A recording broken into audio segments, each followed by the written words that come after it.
Hello, everyone. Welcome to the Football Amigos show. It's your boy Mide with the three amigos, Ayo and Sam, bringing you week 10 in terms of predictions for our teams. We have a very busy week, ladies and gentlemen, not just in the Premier League, but in the Champions League and, yes, the Europa League for Manchester United. Yes, you can laugh at us. It's okay. One game at a time. One game at a time. The banter continues.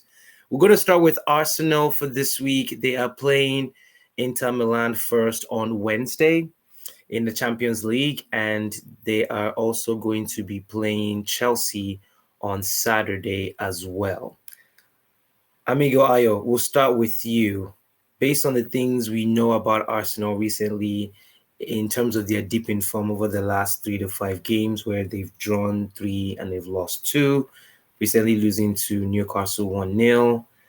They're about to play an Inter Milan team that is very good, not just in their league, and they find ways to win, but also in the Champions League as well. Arsenal's playing away, even more interesting. Your thoughts on that, Ayo? Yeah, so far this season, our away form has been very, very weak.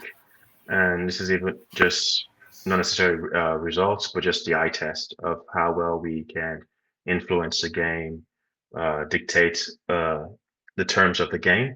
So playing Inter is going to be a struggle. I see this ending as a nil-nil game, actually. Whereas we go there, and I can see us trying to be solid, but I'm not very confident about our ability to score. And so this might either go nil-nil in no one's favor or 1-0 in Inter's favor. But I'm just going to be optimistic and say nil-nil. Yeah. No, I think it's definitely a game to watch. I mean, go like, share, and subscribe. Mark your calendars. I think that's going to be a fascinating European game to watch. And then on Saturday, they play Chelsea. Knowing Chelsea, they drew to Manchester United last week. They have a studded team. Not necessarily playing so well lately, but they're still a good team. What are your thoughts? Oh dear God. Yeah. Uh, I know I spoke so much crap about Chelsea at the beginning, and I think this is a game where I'm gonna eat a ton of crow. With a full squad, I wouldn't care. Personally, I think we'd bully them. But right now, I think it might be hard watching. Again, we're away, so I don't know how we're going to perform. But it's also Chelsea, so there's a lot of pride, and I do think the players can respond to that. I think still see a tight game that Chelsea wins 2-1. Yeah, Yeah, with the yeah, way Cole Palmer is playing right now, you have got to shut him down. yeah. I think they're going to score goals. I don't think our play defensively is as solid enough to shut out a team that is as effective as Chelsea. And yeah, there's a lot of risk and reward. I just feel like both. I can't think of any way we play right now with the players that won't eventually play to their strengths. And so if we stay back, I think they can hurt us. If we play in transition, they're really at the top of that right now. So it's difficult to see a way for us winning this because it's away. If we were playing either of these games at home, I'd be more confident. But yeah, I see this game going 2-1, maybe even 3-1 in Chelsea's favor. Yeah. Busy week for Arsenal, I have to say. Arsenal fans, amigos, like, share, and subscribe. Let us know your thoughts of both games. Arsenal playing Inter Milan during the week in Champions League, and of course in the Premier League on Saturday. Both away games for Arsenal. We move over to Liverpool. Another busy week for them as well. They are playing Bayern Leverkusen in the Champions League on Tuesday, and on Sunday, they are playing Aston Villa as well. I believe they're playing Sunday, correct, Sam? Or is it Saturday? I believe it's Saturday as well. Right. Yes, I remember. It's us United that play Thursday, and then we have to play Sunday. Again, the banter continues. Anyways, back to Liverpool. By Leverkusen, this is a team that were exceptional last season. This season, they started well, but right now there's a little bit of a struggle in terms of their gameplay. You know, Xabi Alonso being the coach, he knows how to get that team playing. I think it's going to be another fascinating European game to watch. Sam, your thoughts on that first game, Liverpool versus Bayer Leverkusen at Anfield? I'm not worried about it at all. I believe it's gonna be a. It might be goal lines, maybe 3-1, 2-1, but I'm not worried about losing at all.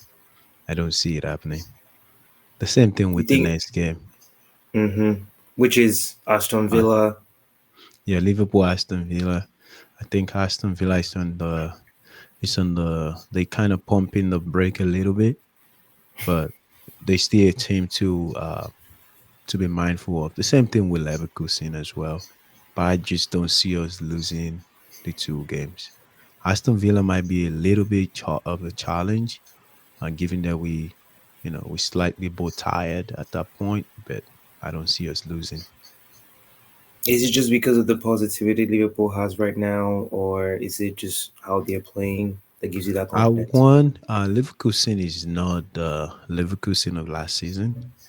One, that's one, and two, Aston Villa is also not they're not the quickest that I've seen. I saw the game with Tottenham, and I'm like, okay, maybe they are slowing down a little bit. They probably getting tired with the amount of games that they have to play.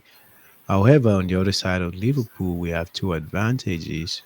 Number one is they're coming to Anfield, and number two, we have a solid rotation going on right now. I can see some substitution coming into play. Worst case scenario, if we tie the game against Leverkusen, I can see some change that would make sure we don't lose the Aston Villa. We legit get a 3 points. So I have faith in Iron Slot and I like how he's been doing the substitution. Very effective. I wish Jota is back, but with what we've got, we're not on the wrong side of history at all. Awesome, awesome. Looking forward to definitely watching that. Both games actually for Liverpool. I think again this is part of a Liverpool team that everyone has been saying they're gonna have a very tough 5 to 8 games, and two of these games were one of those 8 games that's gonna be tough for them. And right now, if you have a scorecard for Liverpool based on the games they've played, they're earning an A right now, and it's as a United fan, as much as I don't like them, it's I have to say it's very impressive. Speaking about United, yes, we are in Europe, but not with the elite, and we know where we are. We can only play the team that's in front of us, and that team is from Greece. Their name is some people call it PAOK, some people call it PAOK, but they're Greek side, and they are actually top three in their division at this point in time. Don't know too many players known there, but I know they did very well in their league last season. I think they came second towards the end. It was a close call. And then also we play Leicester City as well that we just played in the Carabao Cup and we won 5-2. Ruud van Nistelrooy's first game. We are playing them on Sunday at 8 a.m. at Old Trafford. The Greek game we're going to be playing on Thursday, we should win that game, especially after our recent game that we've drawn twice. We should be winning that game from a European standpoint. We are Manchester United. If we're not winning that game, we should not even be in a tournament in the first place. So, looking forward to seeing what Ruud does with that team for that game. I think he's going to go full strength. We might see Ahmad more in that game. We might see Anthony come from the dark into the light. Let's see what he does under Ruud. I think some rotation will be very beneficial for that team. I don't think Xerxes is just ready yet. I think he needs some time. I would like to see some of our young players given time as well in that tournament. Let's see what they can bring. And switching over to Sunday when we play Leicester City, I would think it's the same thing. I would hope we don't concede like we conceded against them. From a Carabao Cup perspective, I think we pump in a lot of goals. Leicester City, though, tend to play well in the Premier League recently. They seem to have a balanced team now, and it seems that Cooper has been picking the same team for the past 3 weeks. We might see a rotation. We'll see, because now they have less games to play. They can focus more on their survival in the Premier League. I'm curious to see what his selections are, but it seems to me that Van Nistelrooy relies a lot on experience. I think he's going for experience. He's going for Ugarte and Casemiro in midfield with Fernandez up top. He's going for the tried and trusted, but he's changing how they're attacking. Again, a lot of optimism from a Manchester United perspective. I'm looking forward to not just watching both teams play against us, but of course Liverpool playing Bayern Leverkusen and Aston Villa, and of course Arsenal playing Inter Milan and Chelsea. Amigos, like, share, and subscribe. Let us know your thoughts on all the games. Sam, anything interesting about this week for you and your team?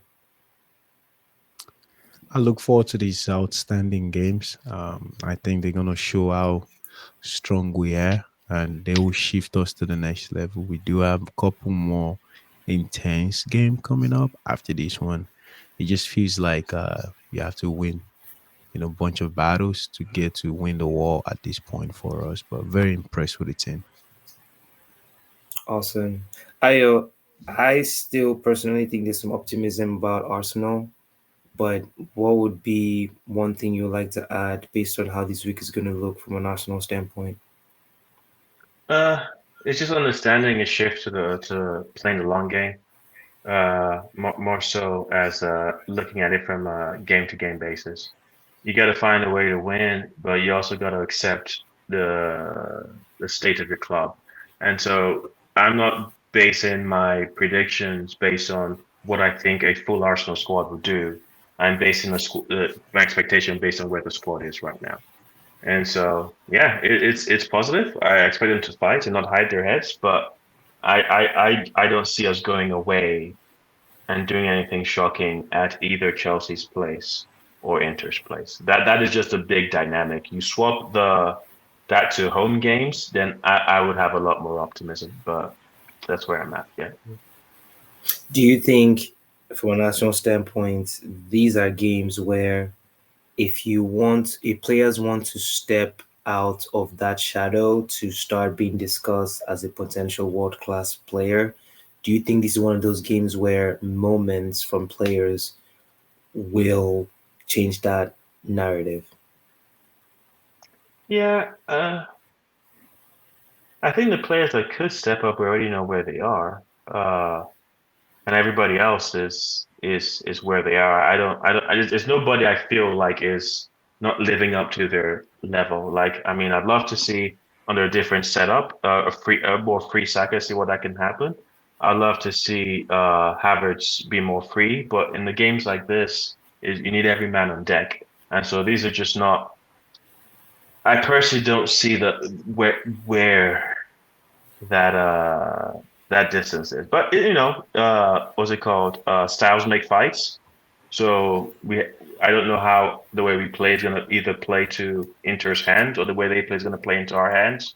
But Chelsea particularly, I think that may be a bloodbath if we're not careful. Yeah. Awesome, awesome. Exciting times for week 10 from the Premier League and from the European perspective for all of our teams. Amigos, as always, like, share, and subscribe. Let us know your thoughts about this week and how fun and what games you're looking forward to. Thank you so much for your time. Amigos, stay positive. We will see you all very soon. Take care, guys.